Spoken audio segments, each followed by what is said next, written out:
喺呢段影片之中咧，我係會介紹點樣可以喺 N8N 嘅平台建立 Google Gemini 嘅賬戶，從而咧我哋可以用到呢個咁強勁嘅 AI model。我會一步一步同你一齊去完成成個 set up 嘅過程。Gemini 係 Google 嘅旗艦級嘅 AI model，佢提供嘅咧就係 natural language processing 啦、文字生成啦、圖片分析等等嘅。對於公司、企業同埋開發者而言咧，佢仲提供咗好強大嘅 API，等到我哋咧可以將佢整合喺唔同嘅應用程式同埋 workflow 之中。呢一集係系列影片嘅其中一部。呢個系列嘅影片咧係會提供好有焦點嘅信息同埋分享，協助你走 N8N 嘅學習之旅。我有機會喺其他嘅影片入邊 reference 翻呢一集影片嘅內容。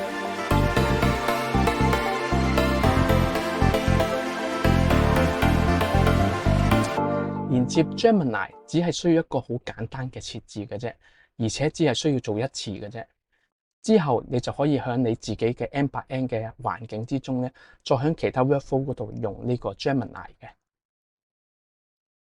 其實好多 AI 嘅服務，好似 Gemini，對於我哋個人學習嚟講咧，其實係非常非常之平，甚至係免費嘅。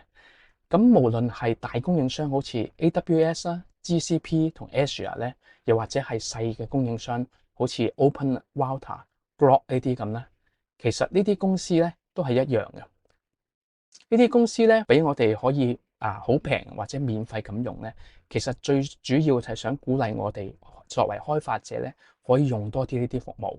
所以咧呢個真係好值得我哋咧去開發更多，作更多嘅嘗試嘅。喺我哋實際去設置呢個 Gemini 之前咧，我有一樣嘢想大家要注意嘅，就係 Gemini 呢個服務咧，其實唔係所有地區都 support 嘅，包括咧香港係唔 support。如果你係位於一啲唔支援嘅地區咧，你係需要用到 VPN 去做一個一次性嘅設置嘅。除此以外咧，如果你嘅 N8N 係 self-hosted 嘅咧，你就要確保你個 hosting 嘅地區係可以支援到呢啲唔同嘅 APIs 啊。咁例如用悉尼啦、新加坡啦或者美國呢啲咧都係好安全嘅。我哋事不宜遲，我哋就開始做我哋嘅 step by step set up。正如我之前所講啦，第一件事，如果你身處喺一個唔 support Gemini 嘅地區，好似我而家就喺香港，咁我就需要用 VPN 嘅。咁我而家開翻 VPN connection 啦，跟住下一步，我哋需要去一個 workflow 入邊做呢個 setting。如果你本身已經喺一個 workflow 嘅入邊咧，你已經可以用啦，否則你就開一個新嘅 workflow。我哋需要加入一個 on chat message。呢個 on chat message 咧係將會用嚟測試呢個 AI model 係咪通行嘅。咁 keep 翻佢 default setting 就可以啦。我哋再加另外一樣嘢，就係 AI agent。同樣我哋都係 keep 翻 default setting。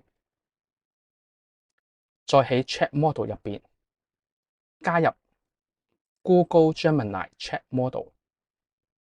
入到嚟呢一度，你見到我哋入咗嚟之後咧，第一件事咧喺個 setting 入邊就係個 credential for connection with。咁我已經有一個 account 啦，但我將會同大家一齊去 create 一個新嘅account。入咗嚟 create 新 account 呢一度，你見到咧，我哋有幾樣嘢需要嘅。第一個 host 已經係幫我哋填咗，第二就係個 API keys。咁你見到呢度有個 Open Docs， 你可以入嚟呢一度睇一睇 N8N 嘅 official document， 教我哋點樣可以去 create 呢啲 account。咁而家我哋就 step by step 一齊去進行啦。第一件事，入去呢一條 link aistudio.google.com， 你需要 login 翻你嘅 Google account 啦。如果你本身已經有 Google account， 好似 Gmail 咁，你就可以用翻你個 Gmail account 嘅。其實，否則你就 create 一個新嘅 account。之後我哋就撳呢一個 Get API Key。咁當中咧，如果你發現有一個 consent 嘅 dialog box， 叫你去 consent 一啲 terms and condition 咧，你就可以照做翻啦 ，check 翻佢啦，跟住撳個 consent 掣。之後我哋再 click 翻 get API keys。咁你見到咧，呢一度叫我哋選擇一個 project。如果你本身有 project，你可以揀啦；否則一個佢幫我哋開嘅一個新 project Gemini API，你可以選擇翻 create API keys in existing project 呢個掣撳翻。咁佢就會 generate 一個 API keys 俾我哋啦。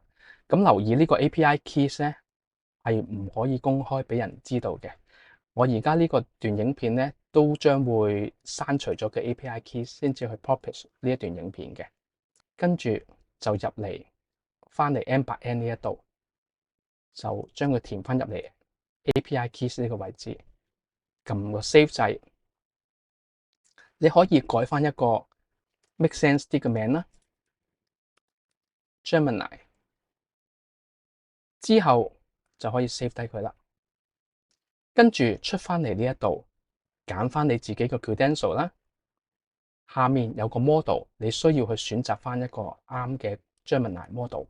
我哋今次嘅測試咧，就用翻 2.5 最新嘅 model。我哋會揀Gemini 2.5 Pro EXP 揀呢一隻 model 測試嘅。我哋可以出翻去出邊。喺呢個時候，我哋就可以測試下成個 set up 究竟 work 唔 work 啦。我哋撳 Open Chat， 跟住咧我就可以打一啲 message 入去，試一試佢有冇效啦。Hi there, who are you？ 你見到佢咧就開始同 Gemini 傾偈啦，亦都 response 咗我，好快速。你見到 I am a large language model trained by Google， 即係話佢嘅 connection 成個都冇問題啦，佢亦都 response 到我啦。好啦，你會發覺喺呢一度咧，其實我哋個 set up 已經完成咗噶啦。我哋其實唔需要再有呢個 VPN 噶啦。我 disconnect 咗佢咧，其實呢度都會繼續 work 嘅。What can you do？ 你見到咧，其實佢都會繼續運作，佢亦都會 response 我嘅。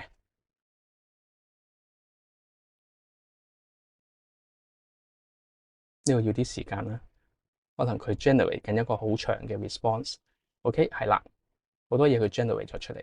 咁你見到咧，我點解唔需要用 VPN 都做到咧？因為我呢個 n/n 咧 host 咗喺悉尼嗰一度嘅，所以佢同我 local 嘅 VPN 已經冇關係噶啦。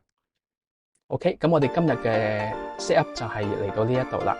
希望呢啲影片對大家有用，大家努力學習，我哋下次再見。